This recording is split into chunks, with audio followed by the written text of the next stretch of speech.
So once a year, an event happens that is just so reality-bendingly funny that it could have only been spawned from the unintentional comedy of feminists doing gender studies degrees. Now, the life-threatening belly laugh comes at the end of this video, so I'm just going to get you warmed up with some of the mere laugh-out-loud, unintentional humour. So our joke starts with the Huffington Post and this great tweet from its executive editor. Notice anything about the Huffington Post editors meeting? Girl, power, power. Naturally, it was hilarious how this tweet got absolutely raped by the permanently triggered, who were just outraged about how white everyone was. And sure, the all-black women's editor team was so quick to point out how less sexist and racist it was to have all-black women editors rather than all white women editors. We want to end gender inequality. And to do this, we need everyone involved. Then, of course, you just go through some comical statistics, like men and women should be treated equally. For the record, feminism, by definition, is the belief that men and women should have equal rights and opportunities. It is the theory of the political, economic, and social equality of the sexes. So the chances of the Huffington Post not being sexist in their choice of editors is about 1 in 14,000. Yay, go equality, because feminism's all about equality. And of course, there were others who were just lulz farming this for the win. Like for instance, the Huffington Post parking lot. Or for those who can see what all the supermarket aisles near the Huffington Post look like. Or what the Huffington Post editorial board will look like in, I don't know, say 5 years' time. But cheap laughs aside, yeah, let me just tell you that that's the same Huffington Post that made a video chastising white feminism. You might have heard the term white feminism used lately. Basically, white feminism is feminism that ignores intersectionality. So not all feminists who are white feminists. But most white feminists are white, because white people just don't have to think about things like race on a daily basis. Oh, you can taste the irony. Yeah, that's Emma Gray with her degree in sociology, sexual diversity studies, and political science, and Zeba Bay with her degree in cultural criticism, chastising everyone else for being privileged. And just so you know, that's the exact same new school that just gave Anita Sarkeesian an honorary degree. Well, what do you know? Small world. A small and rather nepotistic world.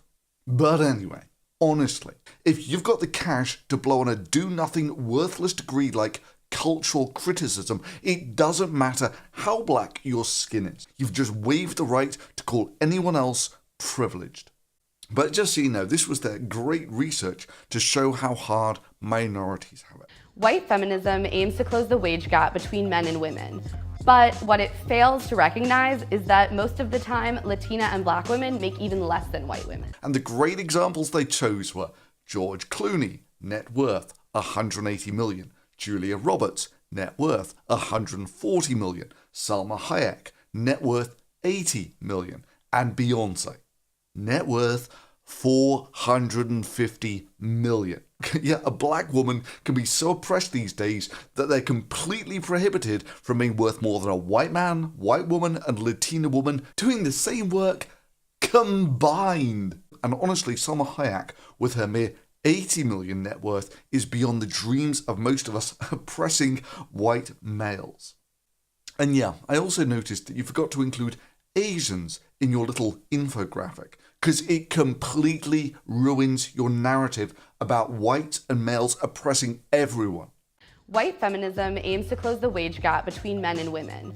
But what it fails to recognize is that most of the time, Latina and black women make even less than white women. Because whites only get paid about 80 cents on the dollar for an Asian. Yeah, that's a pay gap that no one has any interest in closing. Odd that, isn't it? However, coming back to our diversity meeting, actually it's one of those interesting ones. If you take a look at degrees by gender, Reporting, media is one of those female-heavy subjects with almost 2 women doing it for every man. I know, gender equality is only sexist oppression when it's a male-heavy subject, and then the only reason that it can be a male-heavy subject is because of the patriarchy. But one of the funniest things here is when you just look at what this Huffington Post female leadership has done for the company.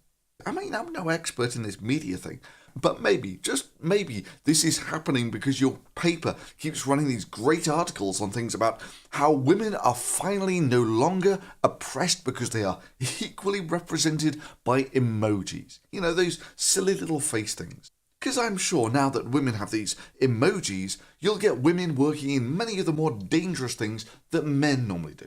Such that they now know 10 years' time, 90% of the work-related fatalities won't be men. And of course, it goes without saying that if you check out this editorial fellow from the Huffington Post's Twitter account, what do you find?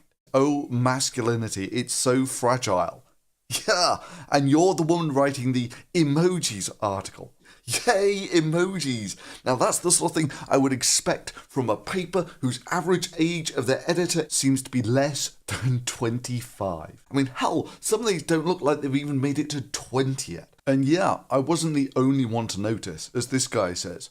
What I notice is that nobody there is more than 3 years out of college. Ignorant, but cheap as dirt to hire. And yeah, with life experience like that, you're certainly qualified to be an editor at the Huffington Post. But anyway, like I was saying, these are just the little things. I mean, it takes a dumb person to be all about equality and then tweet a picture where almost everyone in your meeting is a white woman. It takes another level of cluelessness altogether. A level of cluelessness that's almost off the spectrum to run an article saying that women are systematically oppressed in media on the Huffington Post. An article which is supported by the best feminist research out there, and its conclusion is, bottom line, men dominate media when your own editorial board looks like this. And you wonder why feminism has an image problem.